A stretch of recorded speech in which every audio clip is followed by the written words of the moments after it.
Pada kesempatan kali ini kami akan membahas mengenai sejarah pertempuran Varna.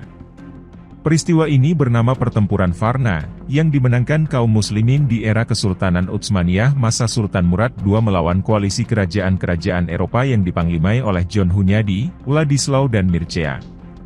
Dalam kitab Ayamun la Tunsa, jumlah kaum muslimin adalah 40.000, sedangkan pasukan Eropa sekitar 50-60.000 tentara. Di tahun-tahun tersebut, Kesultanan Utsmaniyah sudah memiliki pengaruh yang cukup kuat di Eropa Timur. Kaum muslimin berhadapan langsung dengan kerajaan-kerajaan tua seperti Hongaria, Wallachia dan Polandia. Di tahun ketika Hongaria sedang krisis, akhirnya para bangsawan melantik raja baru dengan niat agar pemerintahan kerajaan Hongaria bisa lebih kuat melawan eksistensi dakwah Kesultanan Utsmaniyah.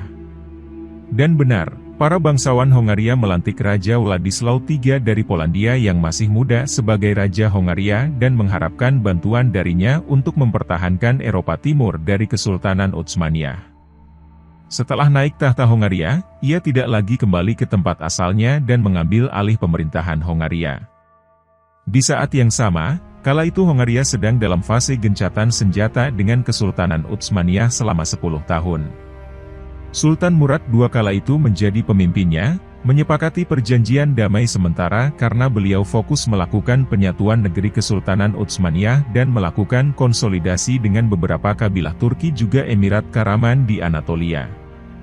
Di tahun 1444 itu pula Sultan Murad II memutuskan untuk pensiun dari kursi kesultanan. Beliau mengangkat putranya, Mehmed II, kita mengenalnya sebagai Muhammad Al-Fatih sebagai sultan di usia yang masih belia, yakni 12 tahun. Pengangkatan Mehmed II tentu tersiar ke berbagai negara, karena kekuatan Utsmaniyah merupakan energi besar yang tidak dapat diremehkan. Nah, meskipun begitu, Hongaria seperti mendapatkan angin segar untuk melakukan penyerangan. Mereka tahu Sultan baru bernama Mehmed II itu masih terlalu muda. Itulah kemudian yang membuat Hongaria meminta bantuan Republik Venesia dan Paus Eugene IV untuk membentuk koalisi besar yang akan menghancurkan Kesultanan Utsmaniyah selama-lamanya. Mereka tak ingin kehilangan kesempatan emas ini.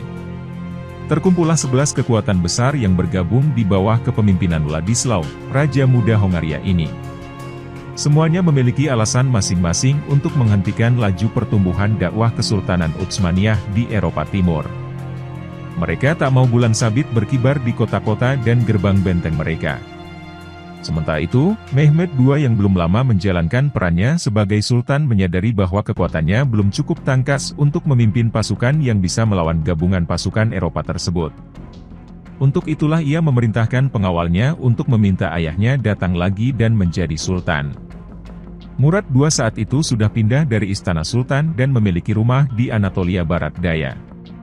Dalam suratnya, Mehmed II menulis untuk ayahnya, "Jika engkau adalah sultan, datang dan pimpinlah pasukanmu. Jika saya adalah sultan, dengan ini saya memerintahkan kamu untuk datang dan memimpin pasukanku." Murad II tahu bahwa ini adalah saat yang genting.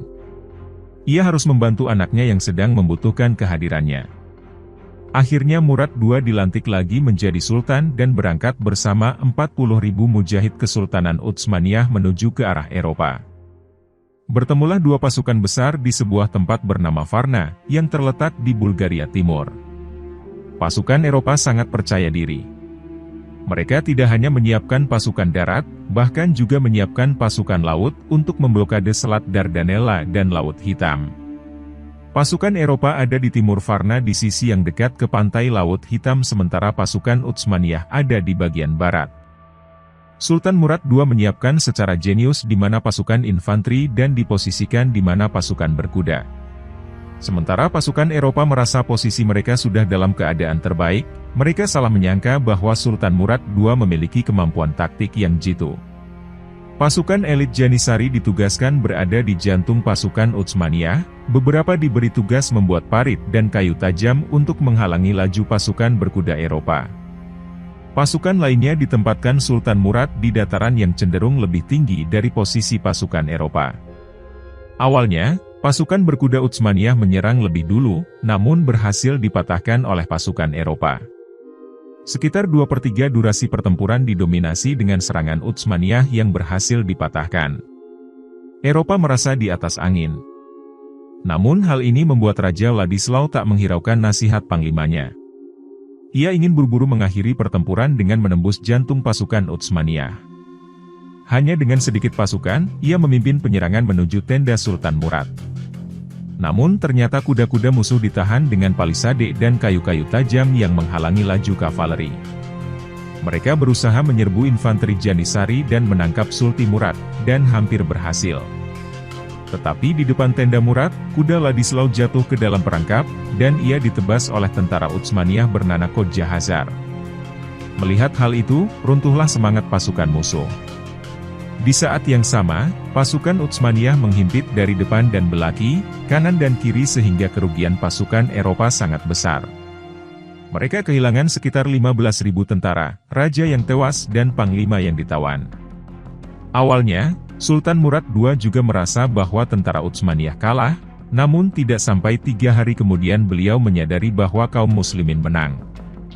Hebatnya lagi, kemenangan Kesultanan Utsmaniyah di Varna, diikuti oleh kemenangan selanjutnya dalam pertempuran Kosovo kedua pada tahun 1448. Kemenangan itu menghalangi negara-negara Eropa mengirimkan bantuan militer yang penting kepada Bizantium selama pengepungan Utsmaniyah atas Konstantinopel pada tahun 1453 oleh Sultan Mehmed II di kemudian hari. Terima kasih sudah mengikuti video-video kami, jangan lupa share, like dan subscribe agar bisa selalu mengikuti update video dari kami.